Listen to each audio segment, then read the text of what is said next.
Epulis fissuratum adalah pertumbuhan berlebih dari jaringan mukosa alveolar vestibular yang dihasilkan dari iritasi kronis akibat trauma yang disebabkan oleh flange gigi tiruan yang tidak tepat atau gigi tiruan parsial yang dapat dilepas atau diperbaiki. Didapatkan pembengkakan pada mukosa hiperplastik, di mana meliputi pinggiran dari gigi palsu. Lesi ini lebih sering pada bagian anterior. Permukaan dari massa epulis fissuratum itu halus dan biasanya berbentuk ulceran atau papiler. Ukuran dari lesi ini bervariasi. Pada beberapa lesi kecil, tetapi dapat meliputi seluruh mukosa vestibular yang kontak dengan gigi palsu. Penyebab dari epulis fissuratum adalah iritasi kronis ringan pada tempat pemasangan gigi palsu. Biasanya berhubungan dengan resorpsi dari tulang alveolar. Rencana perawatan untuk epulis fissuratum adalah eksisi. Selain itu, koreksi gigi tiruan juga dapat dilakukan hingga dapat memiliki kecekatan yang baik namun tidak memberi tekanan berat terhadap mukosa agar mencegah terjadinya iritasi yang lebih berat lagi. Epulis gravidarum merupakan suatu reaksi jaringan granulasi terhadap rangsangan yang berulang-ulang berhubungan dengan peningkatan hormon estrogen dan progesteron pada wanita hamil. Gangguan keseimbangan hormonal pada masa kehamilan biasanya pada trimester pertama yang diperberat oleh defisiensi vitamin dan nutrisi. Gambaran klinis Epulis gravidarum berupa suatu pertumbuhan jaringan lunak berwarna merah, permukaannya halus, mudah berdarah, dan tidak sakit. Pertumbuhannya juga cepat, berbatas tegas, ukuran diameternya bervariasi, serta timbul pada trimester pertama kehamilan dan tumbuh terus menyertai peningkatan sirkulasi progesteron. Lokasi lesi biasanya berasal dari papila interdental atau tepi gingiva lebih sering terdapat pada maksila dibandingkan dengan mandibula. Faktor lain yang memperberat adalah kebersihan rongga mulut ibu hamil yang buruk. Penanganan epulis gravidarum tergantung pada keparahan gejala lesi tersebut. Jika lesi kecil, tidak ada rasa sakit, dan tidak berdarah, maka perawatan yang diberikan adalah observasi klinis dan kontrol rutin. Perawatan oral hygiene dan kunjungan secara reguler juga saat kehamilan harus dilakukan. Pembedahan dilakukan pada saat kehamilan jika pendarahan atau nyeri pada lesi menghalangi rutinitas menyikat gigi atau saat melakukan aktivitas sehari-hari atau setelah melahirkan, lesi tersebut tidak juga mengecil. Eritroplakia pada mulut biasanya merupakan lesi tanpa gejala yang terjadi terutama pada pria yang lebih tua yang merokok.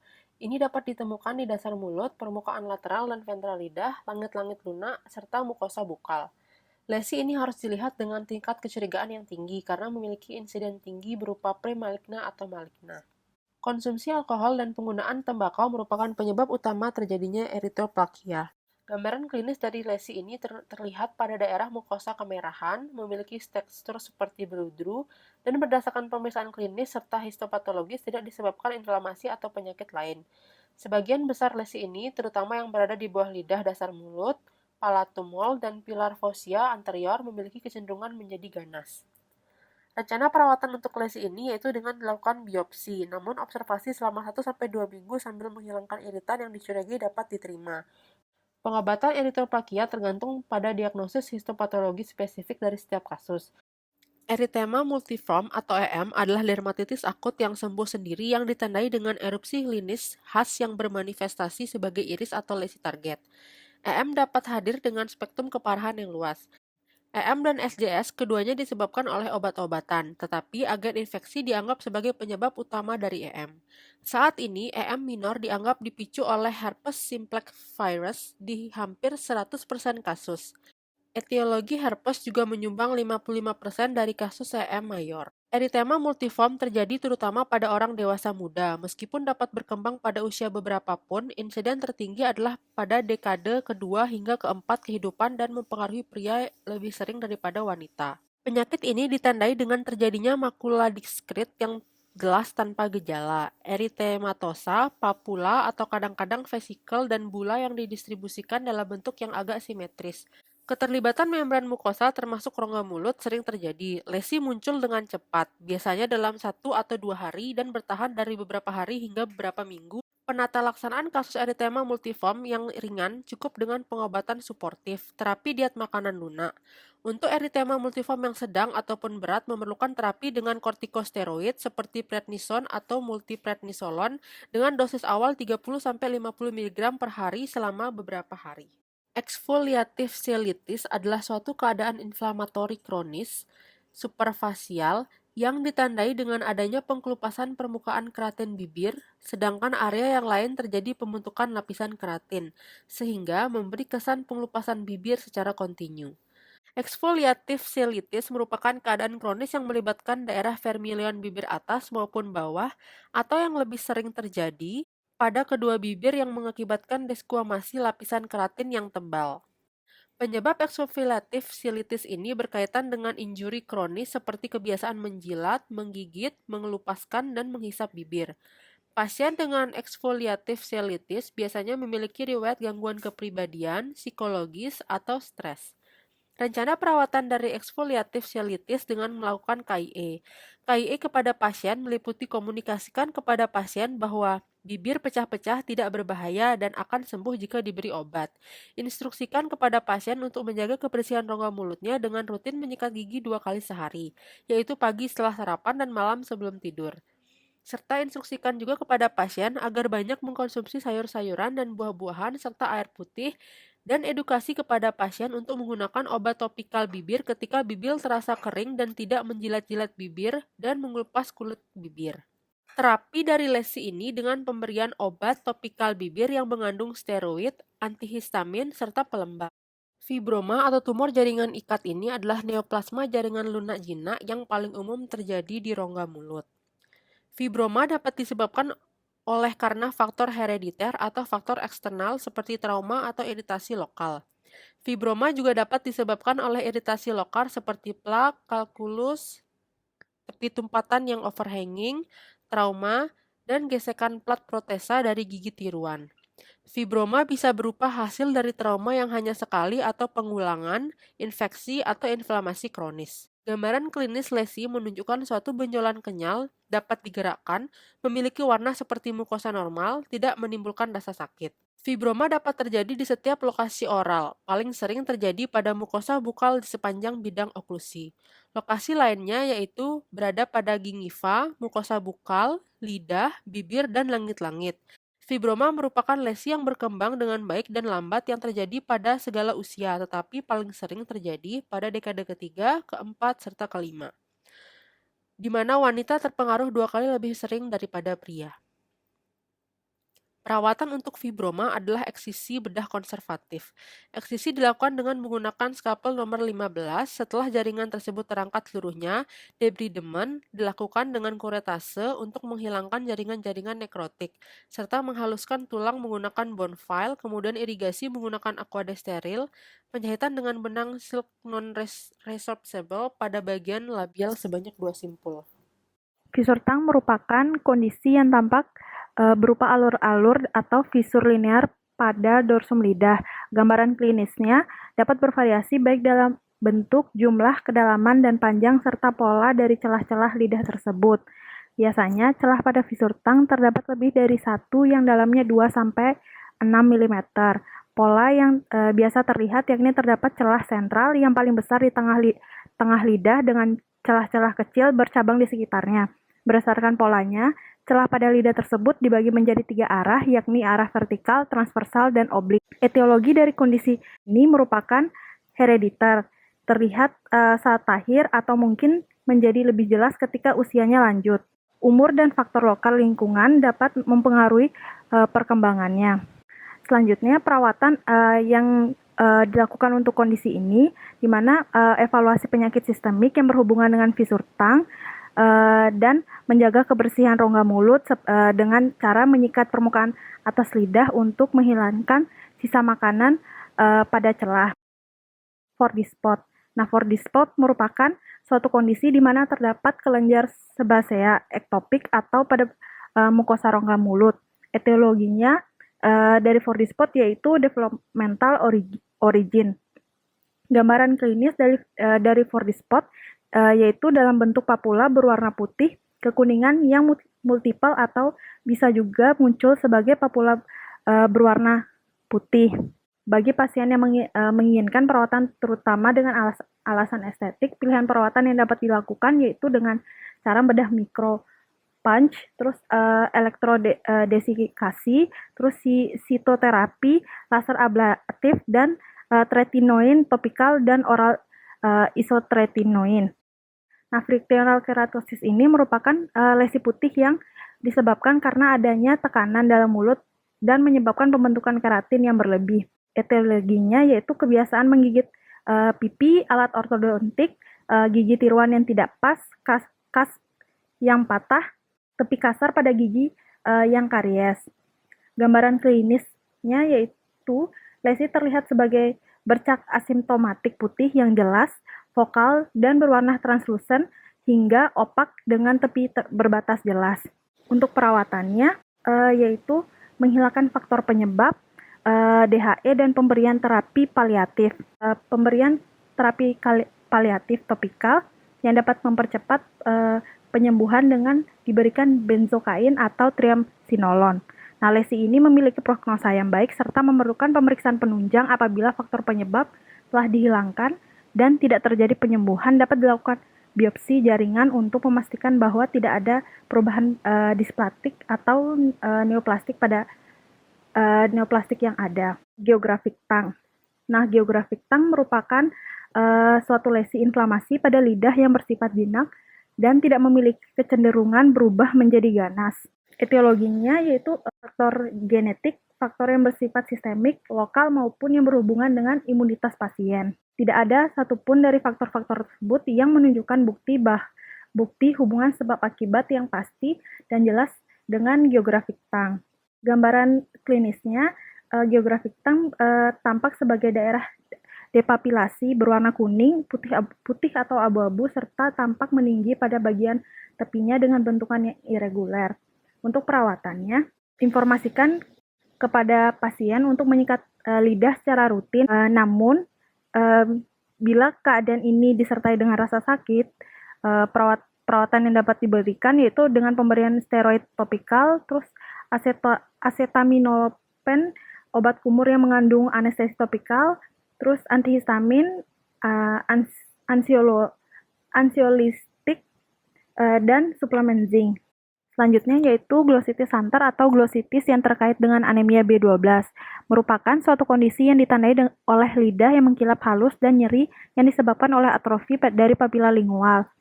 Etiologi dari glossitis hunter yaitu defisiensi vitamin B12 yang biasanya disebabkan oleh penyakit autoimun anemia perniosa. Nah, selain itu juga karena adanya reaksi alergi terhadap obat-obatan, makanan, kekurangan zat besi, dan asam folat.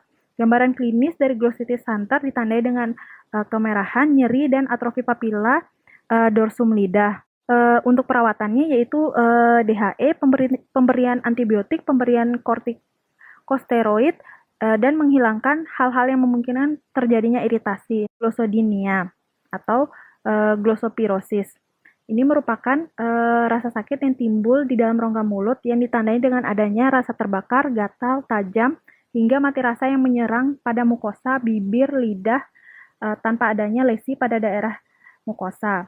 Etiologi dari glossodinia ini yaitu kekurangan vitamin, anemia, gangguan hormon, dan serostomia. Secara klinis, lidah tampak normal atau sedikit kemerahan, penderita mengeluh lidahnya terasa terbakar atau gatal terutama pada tepi-tepi lateral dan ujung lidah.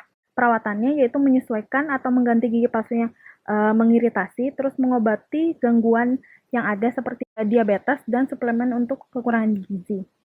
Granulomatosis orofasial. Ini merupakan kondisi yang tidak normal serupa dengan Crohn's disease yang disebabkan oleh inflamasi granuloma yang sering muncul disertai selitis granuloma yaitu pembengkakan kronis pada bibir. Nah, etiologinya yaitu masih belum diketahui, namun kemungkinan berhubungan dengan Crohn's disease dan disertai dengan faktor predisposisi genetik.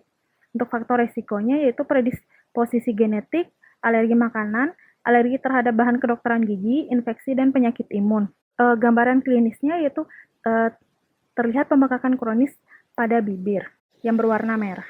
Hairy tongue.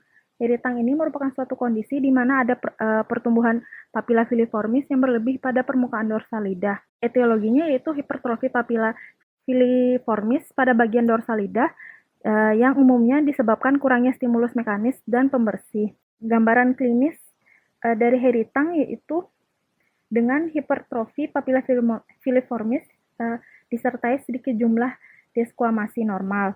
Papilla filiformis ini berukuran normal 1 mm, sedangkan pada hiritang panjang papilla filiformis berkisar lebih dari 3 mm.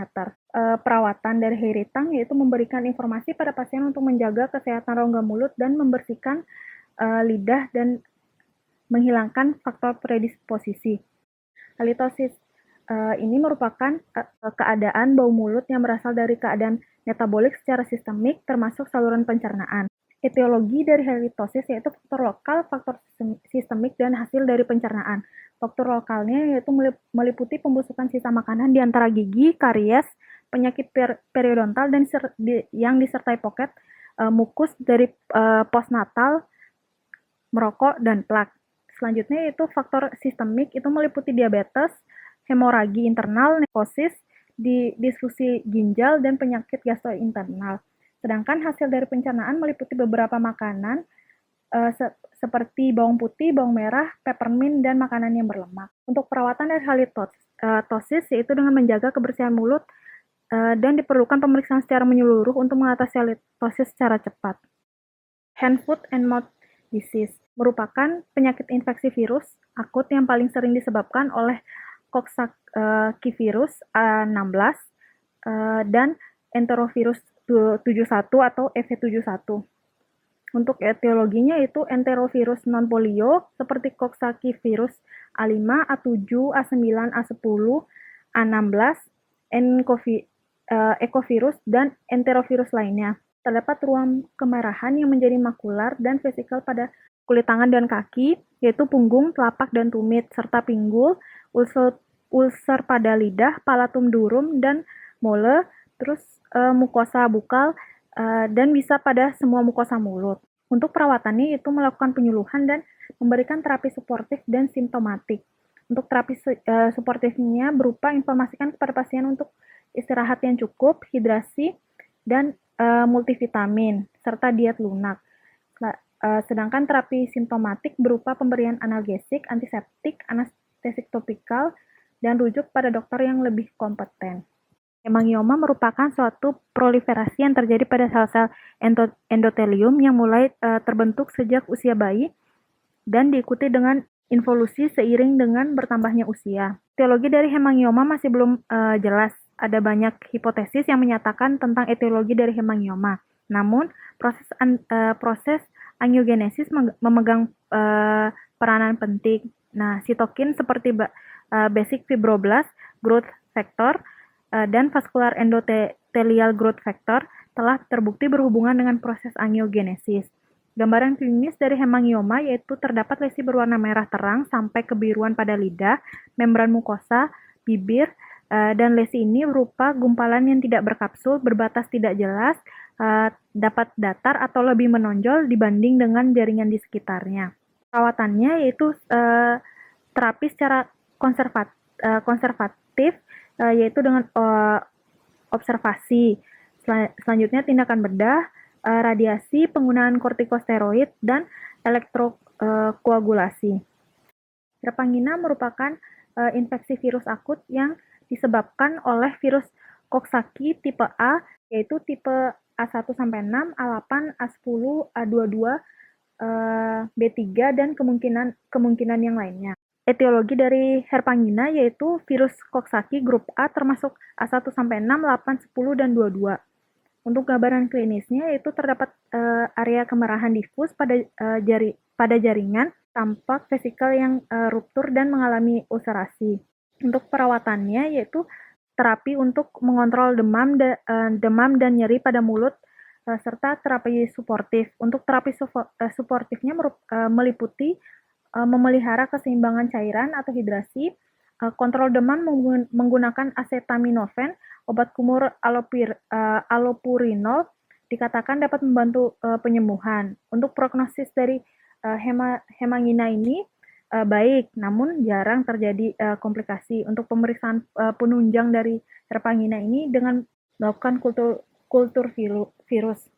Selanjutnya itu herpes zoster. Herpes zoster merupakan penyakit reaktivasi virus varicella yang bersifat laten dan pada akar dorsal ganglion. Etiologinya yaitu reaktivasi virus varicella zoster yang terdapat di dalam ganglion posterior atau ganglion intrakranial. Untuk gambaran klinis dari herpes zoster yaitu diawali oleh vesikel unilateral yang kemudian dengan cepat pecah membentuk erosi atau ulcerasi dengan bentuk tidak teratur. Biasanya lesi muncul pada palatum, bibir, mukosa bibir, dan pipi. Untuk terapinya yaitu dengan terapi kausatif, terapi simptomatis, dan tetrasiklin. Untuk terapi kausatif dengan pemberian asiklovir atau obat anti herpes untuk mengurangi nyeri akut dan memperpendek durasi shedding virus dan menghentikan pembentukan lesi. Untuk terapi simptomatis diberikan asam mefenamat yang diharapkan mengurangi rasa nyeri. 37. Hiperplasia gingiva.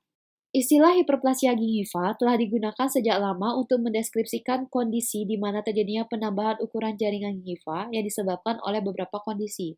Pembesaran gingiva biasanya tidak diikuti dengan pertumbuhan tulang yang berlebih atau eksostosis. Kondisi ini biasanya terjadi pada daerah gingiva yaitu interproksimal gigi, dapat melibatkan satu papila atau lebih, dan biasanya lebih menonjol pada permukaan labial atau bukal. Hiperplasia gingiva dapat diklasifikasikan berdasarkan faktor etiologi dan perubahan patologisnya seperti berikut. 1. Inflammatory gingiva enlargement. Etiologinya karena adanya inflamasi kronis pada jaringan gingiva berupa iritasi lokal, yaitu oral hygiene yang buruk, akumulasi kalkulus, dan mouth breathing. Gambaran klinis yang tampak, gingiva tampak halus, edematus, hiperemia, eritematus, sensitif terhadap tekanan, mudah berdarah, tampak mengkilat, dan non-stipple. Perawatan yang dapat dilakukan yaitu menghilangkan etiologi atau faktor predisposisinya dan bedah eksisi. Yang kedua, drug-induced gingival enlargement. Etiologinya karena konsumsi obat-obatan golongan antikonvulsan, imunospresan, dan kalsium channel blocker. Gambaran klinis yang tampak biasanya diawali tanpa rasa sakit, melibatkan satu atau dua interdental papila, peningkatan stipple, diakhiri dengan terbentuknya permukaan yang kasar, berkerikil, diikuti dengan lobulasi, gingiva tampak padat, elastis, dan tidak sensitif, pendarahan sedikit atau tidak ada sama sekali. Perawatan yang dapat dilakukan menghilangkan faktor predisposisi dan bedah eksisi. Yang ketiga, gingival enlargement akibat faktor sistemik. Yang pertama yaitu condition enlargement. Etiologinya dikarenakan adanya kondisi sistemik pasien yang menyebabkan pertumbuhan gingiva yang berlebih dan adanya inisiasi dari bakteri plaque. Yang pertama yaitu karena dipengaruhi oleh hormon, biasanya pada masa pubertas karena adanya gangguan endokrin dan oral hygiene yang buruk.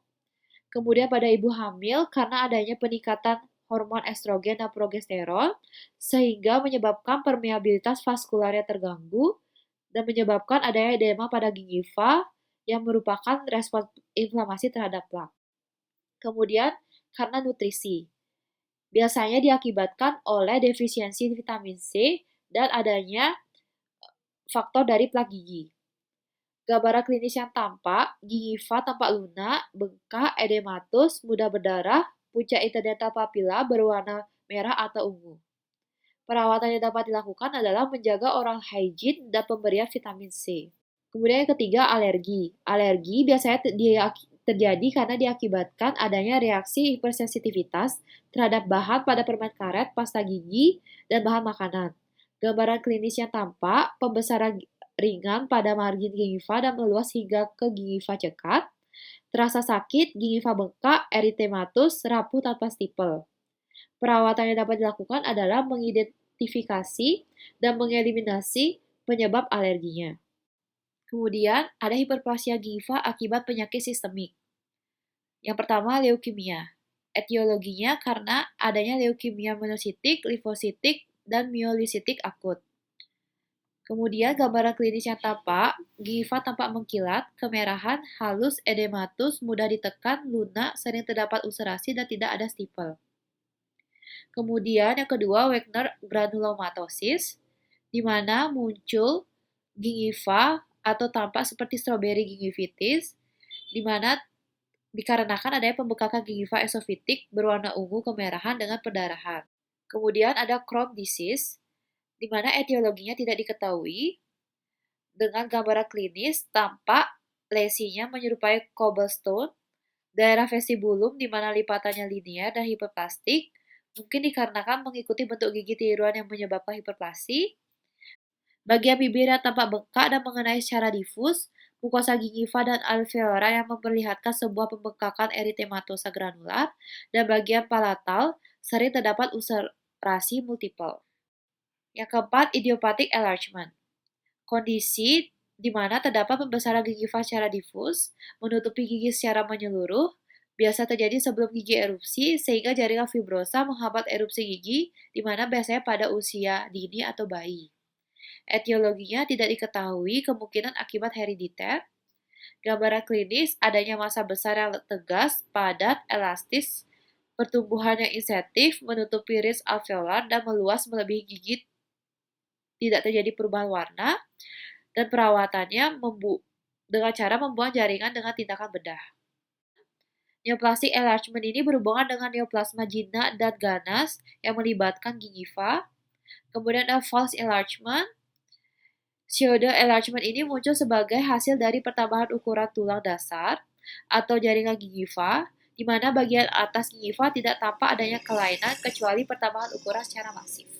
38. Infeksi mononukleosis. Umumnya terjadi pada remaja dan dewasa muda, di mana gejala ini muncul setelah 4-6 minggu setelah pasien terinfeksi, dan antara lain gejalanya berupa fatigue, demam, nyeri tenggorokan atau faringitis, nyeri pada kepala dan badan, nodul limfa pada leher dan ketiak membengkak, liver dan limpa membengkak, dan terdapat ruam. 39. Candida leukoplakia atau kandidiasis hiperplastik. Merupakan salah satu jenis kandidiasis yang menyerupai leukoplakia. Etiologinya diakibatkan karena kebiasaan merokok, defisiensi nutrisi, dan imun. Gambaran klinis yang tampak, plak putih yang tebal, kasar, irreguler dengan dasar eritema, tampak nodular dan berbintik-bintik dan sulit dikerok. Kemudian lokasinya itu mukosa bukal dan komisural labial, di mana perawatan yang dapat dilakukan adalah mengeliminasi faktor predisposisi, konsumsi buah dan sayur, dan terapi antifungal. 40. Kandidiasis atrofik akut atau antibiotik sormut. Etiologinya diakibatkan oleh jamur Candida albicans, di mana faktor predisposisinya karena adanya penggunaan antibiotik spektrum luas, kortikosteroid, dan penyakit-penyakit yang menekan sistem imun seperti SIV. Gambaran klinis yang tampak, eritematosa, menyerupai lesi kandidiasis pseudomembranosa ketika lapisan putihnya telah dibersihkan, tepinya difus. Lokasinya biasanya pada daerah dorsum lidah dan palatum, dan terapi yang dapat dilakukan adalah terapi sistemik dan kausatif dengan antifungal sistemik berupa ketoconazole 200 mg dan nystatin oral suspension selama 1-2 minggu. Prognosanya baik. 41. Kandidiasis atrofik kronik atau dentures sore mouth. Merupakan lesi berbentuk eritema yang difus dan edema pada daerah gigi tiruan yang seringkali diikuti dengan angular cheilitis. Menurut Newton, denture stomatitis dapat diklasifikasikan dalam 3 tipe berdasarkan tampilan klinisnya, yaitu tipe 1, punctiform hyperemia atau pinpoint hyperemia, tipe 2, diffuse hyperemia, dan tipe 3 yaitu granular hyperemia. Butz, Jorgensen, dan Bertram mengklasifikasikan denture stomatitis ke dalam 3 tipe berdasarkan jenis inflamasi yang tampak pada membran mukosa palatal di bawah gigi tiroid maksila, yaitu inflamasi terlokalisir ringan, inflamasi difus ringan, inflamasi granular. Etiologi dari kasus ini adalah traumatik oklusi, oral hygiene yang buruk, mikroba, alergi, residu monomer dan merokok. Kemudian perawatan yang dapat dilakukan adalah menghilangkan faktor predisposisi, pemberian antifungal secara kausatif, yaitu nystatin secara topikal atau obat kumur, dan sistemik berupa fluconazole atau ketoconazole sebanyak 200 mg. Untuk prognosanya itu baik. 42. Kandidiasis pseudomembran akut oral. Yang pertama yaitu kandidiasis pseudomembran akut oral dengan penyakit sistemik.